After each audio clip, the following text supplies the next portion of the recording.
Hello everyone, today we are going to study class 6th science chapter number 10 force and types of force. Okay so force मतलब क्या होता है. सबसे पहली बात तो अगर ये टेक्स्ट बुक में पेज नंबर 70 पे आप देखोगे so it is shown that कुछ भी काम करना है, जैसे फुटबॉल खेलना है तो फोर्स लगाना पड़ता है. Okay, if we have to roll something तो उसको भी फोर्स देना पड़ता है. If we have to press something, कुछ प्रेस करना है तो उसको भी हम फोर्स देते हैं. अगर हम लोग व्हील चला रहे हैं साइकिल का या किसी भी टायर को अगर हम चला रहे we are applying the force. Okay, फिर over here also bullock cart is been shown, तो उसके लिए फोर्स कहाँ से लग रहा है, बुलक कार्ट का फोर्स लग रहा है टू पुल इट. यहाँ पे भी we are giving a force to the water so that हम लोग आगे मूव हो सके. मतलब कुछ भी काम करना है, छोटे से छोटा या बड़े से बड़ा काम करना है, we have to apply force in order to complete the work. Okay, so यहाँ पे कुछ एग्जाम्पल्स दिए हुए हैं and few questions are also been given. Okay, will a boat move ahead unless push with the help of an or no. अगर हम लोग boat को अगर पुश नहीं करेंगे जैसे मैंने एक्सप्लेन किया तो हम लोग आगे कैसे बढ़ पाएंगे. बराबर. Who exerts force to move a bullock cart forward, किसने यहाँ पे फोर्स एक्सर्ट किया है, मतलब फोर्स किसने लगाया हुआ है. Obviously the bullocks have exerted force to the bullock cart to move forward. What makes the ball moving during a game of football? How does its direction change? तो यहाँ पे अगर हम किक लगाते हैं, if we kick a football then only a football is going to move. अगर हम धीरे से किक मारेंगे तो वो फुटबॉल थोड़े दूर तक जाएगा. अगर हम हाई किक मारेंगे तो वो फुटबॉल जो है थोड़ा और दूर जाएगा.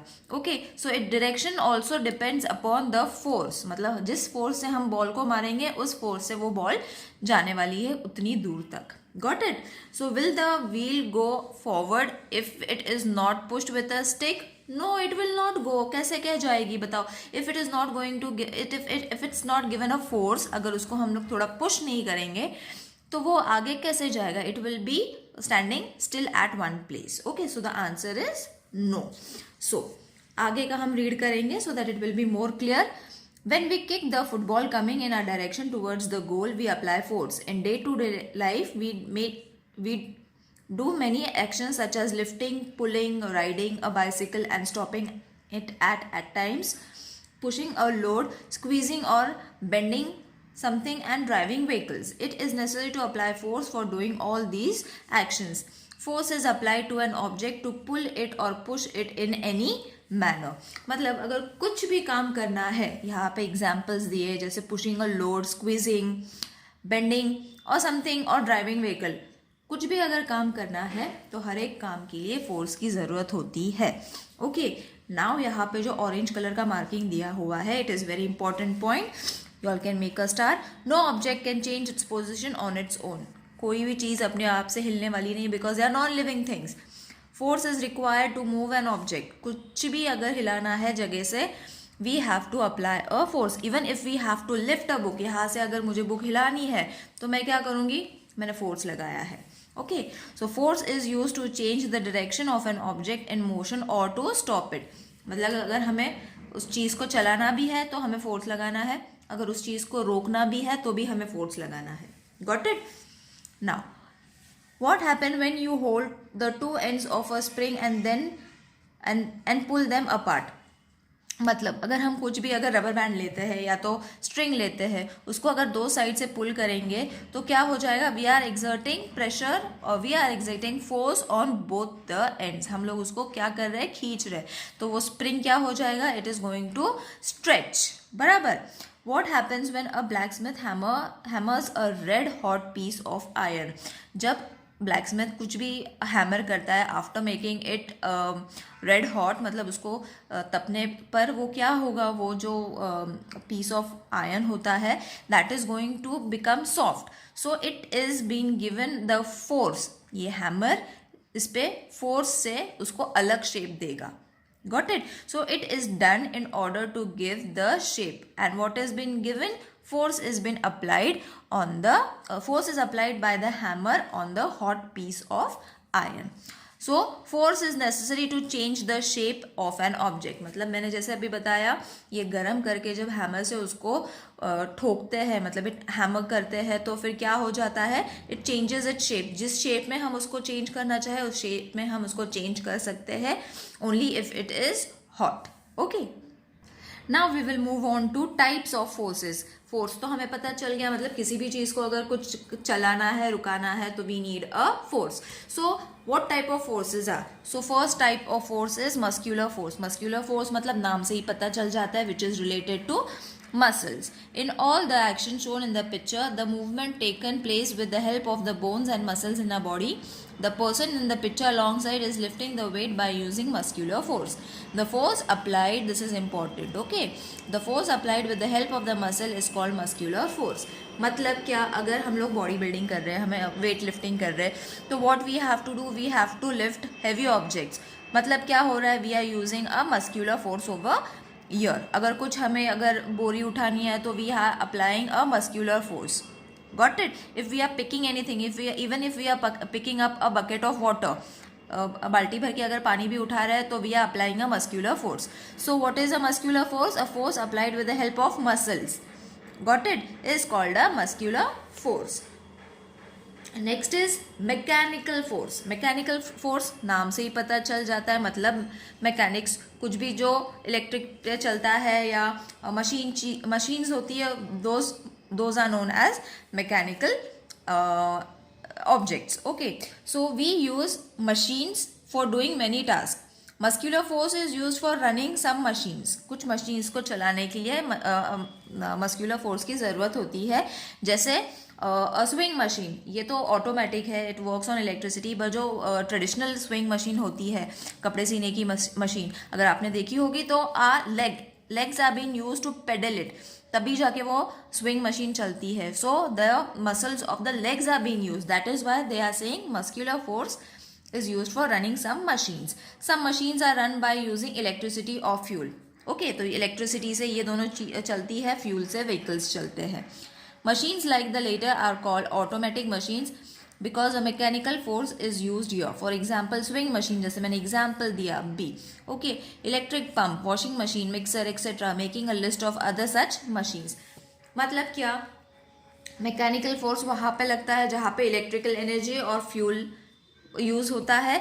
Those type of force are set to be as a mechanical force. Even a mechanical force is been set as, जब हम उसको मस्क्यूलर फोर्स लगाते हैं for running some machines like swing machine.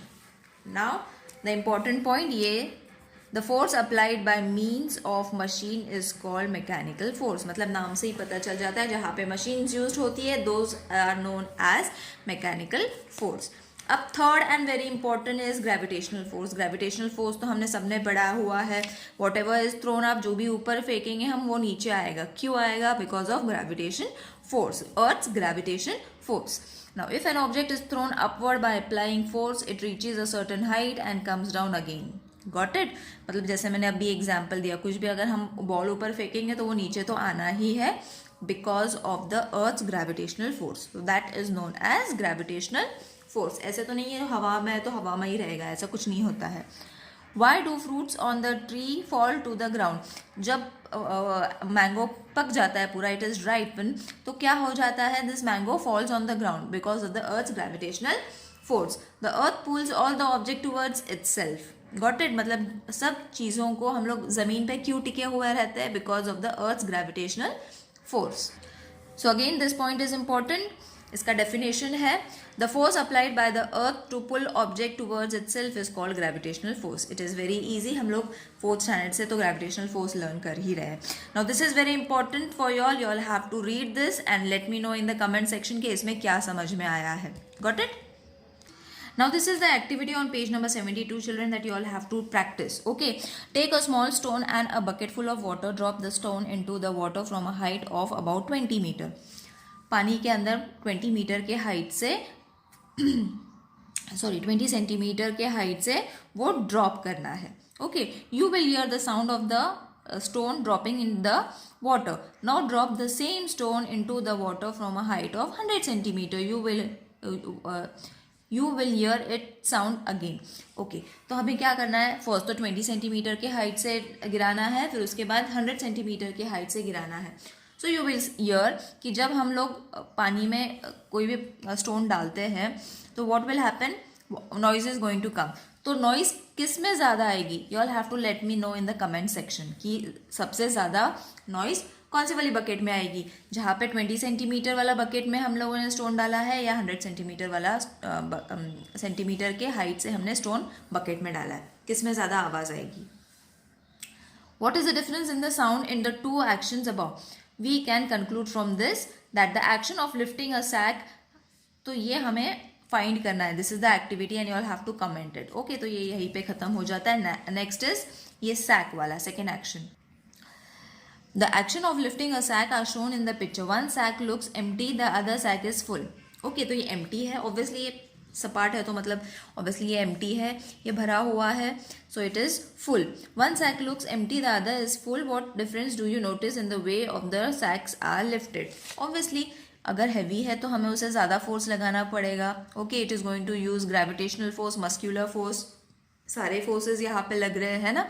So what difference will you notice in the two सैक्स?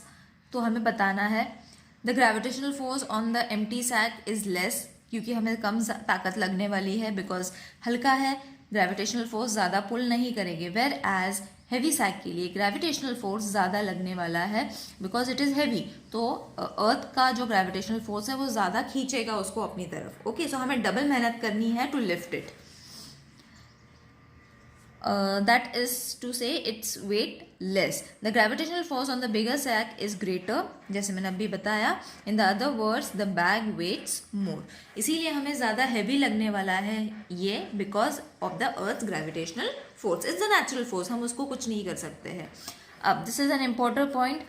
Greater force must be applied to lift a greater weight. Obviously ज़्यादा wait रहेगा तो हमें उसको ज़्यादा ताकत लगने वाली है, अगर हल्की चीज़ रहेगी तो हमें कुछ ज़्यादा मेहनत नहीं करनी है। Now this is find out and discuss the gravitational force operates between the sun and the planet in the solar system, because of which the planet revolves around the sun. At the same time, gravity also operates between planets and their satellites. They all why don't all the planets and satellites fall towards the sun? तो आपको ये answer भी comment section में देना है children, कि अगर planets अर्थ में ग्रेविटेशनल फोर्स है, प्लैनेट्स में सोलर सिस्टम में ग्रेविटेशनल एनर्जी है, तो सारे के सारे प्लैनेट्स सन के ऊपर क्यों नहीं जाके गिरते हैं? और द बेस्ट एग्जांपल इज, अगर मून हमारा सैटेलाइट है, isn't it, it's a natural satellite, तो मून अर्थ के ऊपर आके क्यों नहीं गिरता है? You all have to let me know in the comment section. Okay, let's see who all can answer it. Now the fourth energy is, और the fourth force is magnetic force. Place a magnet on a table, take a big iron nail towards the magnet. Okay, तो सबको पता है magnet क्या होता है, isn't it? It sticks to the magnet. Now hold the magnet upright in the air away from the nail. What happens? So the force exerted by a magnet is called a magnetic force. मतलब अगर magnet use करते हैं तो you will see it will get object to few substances या तो few material like iron को वो ज़्यादा अट्रैक्ट हो जाता है। सो तो हमें पता चल जाएगा कि कहाँ पे मैग्नेटिक एनर्जी यूज होती है, isn't it? We all have magnet and we all have operated magnetic force. So nothing much to explain in this. Fifth is frictional force. Frictional force कहाँ पे यूज होता है? The best example is carrom board. So when a carom piece is flicked lightly, जब हम उसको flick करते हैं, it slides over the carrom board but stops at the certain distance. जितना हम जोर से उसको फ्लिक करेंगे उतना दूर वो जाएगा, अगर हम धीरे से फ्लिक करेंगे तो वो धीरे जाएगा। A ball rolling over a flat ground stops at a certain distance. Same मैंने जैसे फर्स्ट एग्जाम्पल दिया था फुटबॉल का, अगर हम जोर से किक करेंगे तो ball will go at a far distance, पर अगर हम छोटा वाला किक मारेंगे या धीरे से फोर्स लगा के अगर किक मारेंगे तो बॉल यहाँ से सिर्फ थोड़ा ही सेंटीमीटर दूर तक जाएगी। Okay, so why does this happen?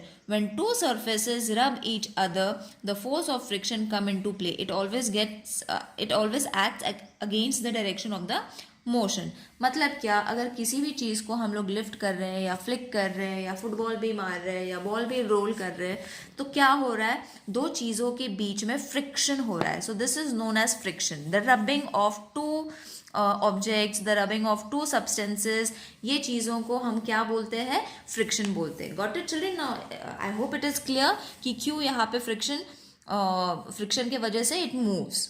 Okay, ज़्यादा कम ज़्यादा, it depends upon the speed and the friction. So why is powder sprinkled on the carrom board while playing carrom? This is also the question that you all have to answer in the comment section. क्यों हम लोग carrom board के ऊपर powder sprinkle करते हैं? Next is when a brake is applied while riding a bicycle, it stops after during a short distance. How does the brake work? Between which part is the friction produced? अब friction किस चीज़ में होता है? Cycle के tyre के बीच में and obviously ज़मीन के बीच में, बराबर. So the friction is acted between the tyres of the cycle and the earth. Two pieces of smooth paper and two pieces of sandpaper rub against each other. What do you notice? Smooth paper और sandpaper को अगर हम साथ में घिसेंगे तो वो क्या हो करेगा, फ्रिक्शन क्रिएट करेगा and the smooth paper will tear off after some time. Got it? Sand paper थोड़ा रफ होता है. Got it? So it will tear the smooth paper. The smooth surface can be easily rubbed against each other because the frictional force between them is less, while rough surface cannot be easily rubbed against each other because the force of friction between them is greater. तो जैसे मैंने बताया, अगर smooth है तो friction करना easy रहता है. isn't it? This is smooth, so it is very easy. पर अगर हम लोग यहाँ पे कुछ ऐसे रफ सरफेस लगाएंगे, जैसे suppose a pencil is having a rough surface, तो इसको हम लोग रब करने के लिए क्या लगेगा, there is a friction which is less friction, कम फ्रिक्शन, थोड़ा धीरे धीरे होगा. It is possible for us to walk on the ground only because of the force of friction. Got it? This is also important. If there is no friction, we would slip and fall. For example, if we are very likely to slip while walking on the oily or a wet floor. बराबर है कि नहीं? If there is a wet floor, हम लोग फिसल जाएंगे. So why we are not falling everywhere? Why? Because of the friction between our legs and the earth. Now, why is a wooden plank laid down but pulling out a car which is stuck in a mud? Now if you will see, if a truck is stuck in a mud, किसी मिट्टी में अटक गई है आपकी car, so how are you going to remove it? You all have to put a wooden ply inside the a little to give a support to the tire. तो वो tyre उसके ऊपर, वो wooden plank के ऊपर चढ़ेगा and then it will move out. Okay, so what we are doing? We are giving a friction to the wheels of the car to move out of the mud. Okay. A force of friction generated between the wheels and the wooden plank laid under the car. Hence, it can be pulled out from the mud. Just now I explained. In short, the force of friction can be either be decreased or increased as desired. Now, last is electrostatic force. अब तो ये हमने सबने किया हुआ है. Now, what is electrostatic force? Simple example, हमने ये सब ने किया हुआ है. वॉट वी डू इज, छोटे छोटे पेपर्स हम लोग निकालते हैं पेजेस के and then we place it on the table और स्टडी टेबल जो भी हमारा है. Then what we do, we rub a scale on a head. Okay, और वो उसको क्या हो जाता है, फ्रिक्शन क्रिएट करके इलेक्ट्रोस्टैटिक फोर्स क्रिएट हो जाता है ऑन दैट स्केल. सो हम लोग क्या करेंगे, अगर हम लोग उसके ऊपर, वो पेपर के ऊपर अगर हम घुमाते हैं, ऐसे मूव करते हैं, ऐसे हम मूव करते हैं, those paper get attracted towards the scale. So why it is happening? It is happening because of the electrostatic force. Few examples are been given over here. Like, spread small pieces of paper on a table, rub a piece of thermocol or an inflated balloon against silk cloth and bring it near these pieces. जैसे मैंने अभी scale and इसका example दिया, मैंने भी बहुत किया हुआ है ये. Rub a plastic comb against dry hair and repeat the activity above activity. Same, अगर ठंडियों में अगर आप देखोगे तो आपके बाल ऐसे खड़े हो जाते हैं आफ्टर वेयरिंग अ स्वेटर. तो वो क्यों हो जाता है? Because of the electrostatic force between the sweater and your hair. Rub a peacock feather between two pages of a notebook and bring it near to your finger. What do you see? In these above activities the pieces of paper, hair and the peacock feather are seen to move. Why does this happen? It happens because of the electrostatic force. Now this is the definition. Static electricity is produced on a material like rubber, plastic and ebonite due to friction. The force exerted by such electrically charged material is called electrostatic force. Now, this is the last topic, that is combined forces. While an action is taking place, various types of forces act on an object in question. You might have seen a roller coaster on the juggling of a sailboat on the seashore. A variety of forces act together in the cases. To obtain more information about these types of words, trick signs in Google search on the internet. So they have given us a website, you all can say, you all can go and search it over here. Combined force kaha use hoti hai. So whatever we are doing, even if we are eating our food also, we are doing a combined force action. Okay, so I hope this lesson is over and is been explained properly to everyone. Everyone has understood it. If there is any problem, let me know in the comment section. If you all want question answers, children, please let me know in the comment section. I would love to send you all. See you in the next video. Till then, take care. Bye.